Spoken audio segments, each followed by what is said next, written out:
हीअ आकाशवाणी आहे। हींअर अवां शाम दा मोनी खां देश विदेश जूं ख़बरूं ॿुधंदा।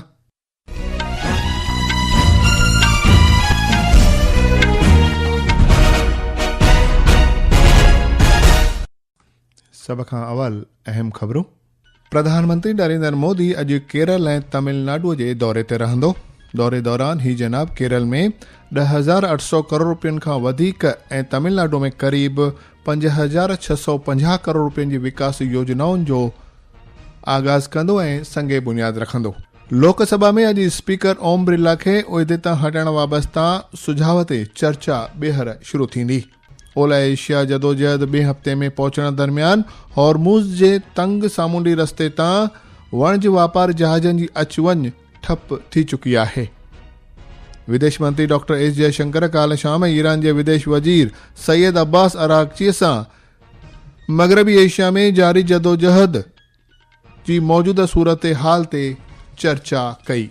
मरकज़ी सरकार भरोसो ॾिनो आहे त मुल्क में घरेलू वाहिपे करण लाइ शक्तीअ जी का बि कमी नाहे ऐं अवाम खे हिरास में अचण जी ज़रूरत कोन्हे।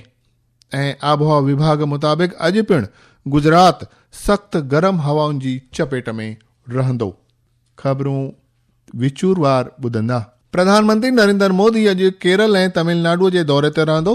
हू अॼु मंझंदि जो केरल जे अर्नाकुलम में अटकल 10,800 करोड़ रुपयनि जी लाॻत वारनि विकास योजनाउनि जो इफ़्तिताह कंदो ऐं संगे बुनियाद रखंदो।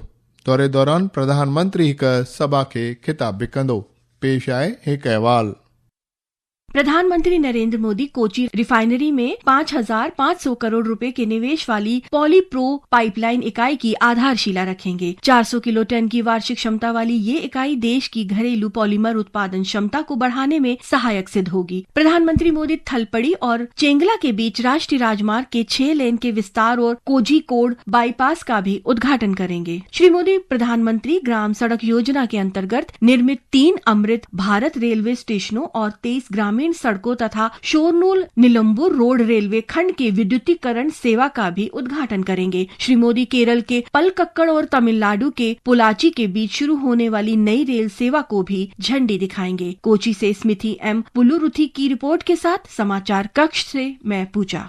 तंहिंखां पोइ श्री मोदी तमिलनाडु जे तिरुचापल्लीअ में अटकल 5,600 करोड़ रुपयनि जी विकास योजनाउनि जो आगाज़ बि करण वारो आहे, जंहिं बाबति असांजे इनामा निगार अहवाल ॾिनो आहे त कार्यक्रम के दौरान जिन 5 ट्रेन की सेवाएं शुरू हो रही हैं, उनमें 2 Amrit Bharat express, 2 express train और 1 पैसेंजर ट्रेन शामिल हैं। नागरकोइल चारलापल्ली अमृत भारत एक्सप्रेस तमिलनाडु और आंध्र प्रदेश के कई जिलों से गुजरते हुए दक्षिणी तमिलनाडु और तेलंगाना के बीच संपर्क को बेहतर बनाएगी। वहीं पोदनूर धनबाद अमृत भारत एक्सप्रेस दक्षिणी भारत और पूर्वी भारत के खनिज और औद्योगिक बेल्ट के बीच रेल लिंक को मजबूत करेगी। इसके अलावा अन्य 3 ट्रेन है रामेश्वरम मंगलुरु एक्सप्रेस, तिरुनेलवेली मंगलुरु एक्सप्रेस और मयिलादुथुराई थिरुवरूर कराईकोटी पैसेंजर ट्रेन। इन ट्रेन के शुरू होने से न केवल रेल संपर्क में विस्तार होगा बल्कि क्षेत्रीय आर्थिक विकास में भी वृद्धि होगी। आनंद कुमार, आकाशवाणी समाचार, कोयम्बटूर।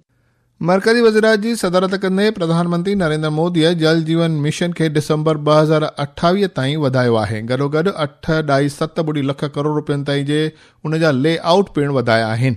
नई दिल्लीअ में ॼाण ऐं नशरियात मंत्री मीडिया खे मुख़्तसिर में चयो त वज़रात जल शक्ति महकमे जे सुझाव खे बहाल कयो आहे। हुन ईअं बि चयो त रसद जी सहूलियत लाइ जल जीवन मिशन जे ढांचे खे वर बुनियादी तौर अमली करण लाइ फेरफार करणा पवंदा। मरकज़ी मंत्रिमंडल काल्ह भारत सां गॾु जोग्राफियाई सरहद वंडींदड़ देशनि खां सीड़प वाबस्ता रहनुमाई हिदायतुनि में बदिलाव खे मंज़ूरी ॾिनी।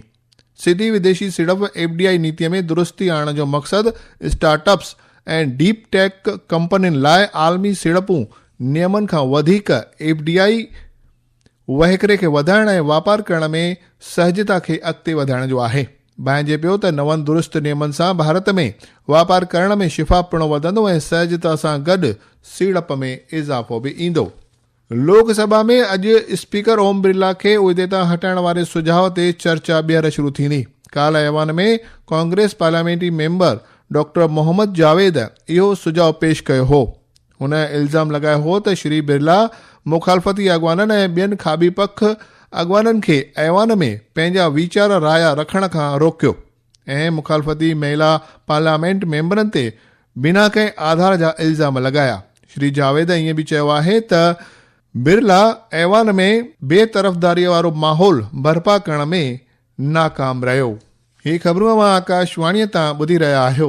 ही ख़बरूं तव्हां असांजी YouTube channel air news Gujarat ते पिणु ॿुधी सघंदा आहियो। वधीक ख़बरुनि लाइ तव्हां असांजी वेबसाइट newsonair.gov.in ते राब्तो करे सघो था। ओलह एशिया जदोजहद जे ॿिए हफ़्ते में पहुचण दरमियान हॉर्मूज़ जे तंग सामूंडी रस्ते तां वणज वापार जहाज़नि जी अचवञ बिल्कुलु ठप थी चुकी आहे। इन रस्ते ते वाहननि जी अचवञ ते 80% खां वधीक जी कमी आई आहे। लॻभॻि 150 टैंकर हॉर्मूज़ जे तंग सामूंडी रस्ते जे ॿाहिरनि खुलियल समुंड में लंघ विझी बीठा आहिनि, जंहिंमें अंदाज़े 16 अरब लीटर तेल भरियल आहे। विदेश मंत्री डॉक्टर एस जयशंकर काल्ह शाम ईरान जे विदेश वज़ीर सैयद अब्बास अराक्ची सां मग़रबी एशिया में जारी जदोजहद बाबति मौजूदा सूरत हाल ते तफ़सीलनि सां चर्चा कई। सोशल मीडिया पोस्ट में डॉक्टर जयशंकर चयो त असां ॿई लगातार राब्ते में रहण लाइ रज़ामंद थिया आहियूं। डॉक्टर एस जयशंकर पंहिंजे जर्मन सानी जोहान वाडेफोल ऐं ॾखण कोरिया जे विदेश मंत्री चो ह्यून सां पिणु मग़रबी एशिया जी हालतुनि ते तबादले ख़्याल कया आहिनि। मर्कज़ी सरकार भरोसो ॾिनो आहे त मुल्क में घरेलू वाहिपेकारनि लाइ शक्ति जी का बि कमी नाहे ऐं अवाम खे हिरासत में अचण जी का बि ज़रूरत कान्हे। सरकार देश जे घरेलू वाहिपेकारनि खे किफ़ायती शक्ति बिना खलल वारी रसद ख़ातिरी लाइ वचनबद्ध आहे। पेट्रोलियम ऐं कुदरती गैस मंत्री हरदीप सिंह पुरीअ सोशल मीडिया पोस्ट में ॼाणायो आहे त भारत जी शक्ति आमदनी जुदा जुदा ज़राइनि ऐं रस्तनि सां लगातार जारी आहे। पेश आहे हिकु ख़ासि अहवाल।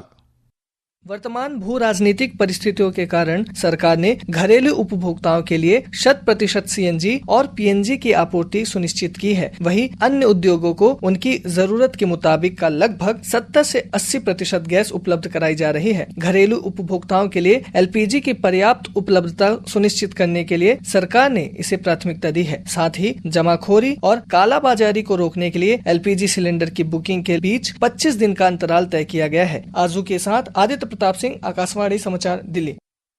नई ऐं वर वाहिपे में ईंदड़ बिजली शक्ति मंत्री प्रहलाद जोशी चयो आहे त गुज़िरियल हिकु ॾहाके में गैर मैदनी ज़रियनि मां मुल्क जी क़ाइम बिजली शक्ति उत्पादन सघ में ज़िक्र जोॻो इज़ाफ़ो थियो आहे। इहा सघ 81 गीगावॉट खां वधी क़रीब 275 गीगावॉट पहुती आहे। काल्ह नई दिल्लीअ में मुंतज़िम चोथें राष्ट्रीय ज़रई वर वाहिपे में ईंदड़ बिजली शक्ति ऊच सम्मेलन खे ख़िताब कंदे श्री जोशीअ चयो त सोलर रेज में भारत जी ज़रई ऐं शक्ति खेत्रनि खे तब्दील करण जी कुवत आहे। आबहवा विभाग मुताबिक़ अॼु पिणु गुजरात सख़्त गरम हवाउनि जी चपेट में रहंदो। साॻी हालतूं कोंकण, गोवा, विदर्भ ऐं ओलह राजस्थान में पिणु रहंदियूं। आबहवा जी एजेंसीअ अॻकथी कई आहे त जम्मू कश्मीर, लद्दाख, गिलगिट बाल्तिस्तान ऐं मुज़फ़राबाद में पिणु सख़्त मींहुं वस थी सघंदी आहे। आख़िर में ख़ासि ख़बरूं हिकु बार ॿीहर ॿुधंदा। प्रधानमंत्री नरेंद्र मोदी अॼु केरल ऐं तमिलनाडु जे दौरे ते रहंदो। दौरे दौरान ही जनाब केरल में 10,800 करोड़ रुपयनि खां वधीक ऐं तमिलनाडु में क़रीब 5,650 करोड़ रुपयनि जी विकास योजनाउनि जो आगाज़ कंदो ऐं संगे बुनियाद रखंदो। लोकसभा में अॼु स्पीकर ओम बिरला खे उहिदे तां हटाइण वाबस्ता सुझाव ते चर्चा ॿीहर शुरू थींदी। ओलह एशिया जदोजहद ॿिए हफ़्ते में पहुचण दरमियान हॉर्मूज़ जे तंग सामूंडी रस्ते तां वणज वापार जहाज़नि जी अचवञ ठप थी चुकी आहे। विदेश मंत्री डॉक्टर एस जयशंकर काल्ह शाम ईरान जे विदेश वज़ीर सैयद अब्बास अराक्ची सां मग़रबी एशिया में जारी जदोजहद बाबति मौजूदा सूरत हाल ते तफ़सीलनि सां चर्चा कई ऐं मर्कज़ी सरकार भरोसो ॾिनो आहे त मुल्क में घरेलू वाहिपेकारनि लाइ शक्ति जी का कमी कान्हे ऐं अवाम खे हिरासत में अचण जी ज़रूरत नाहे। ऐं आबहवा विभाग मुताबिक़ अॼु पिणु गुजरात सख़्त गरम हवाउनि जी चपेट में रहंदो। आकाशवाणी तां सिंधीअ में ख़बरुनि जो इहो अंक ते समाप्त थियो।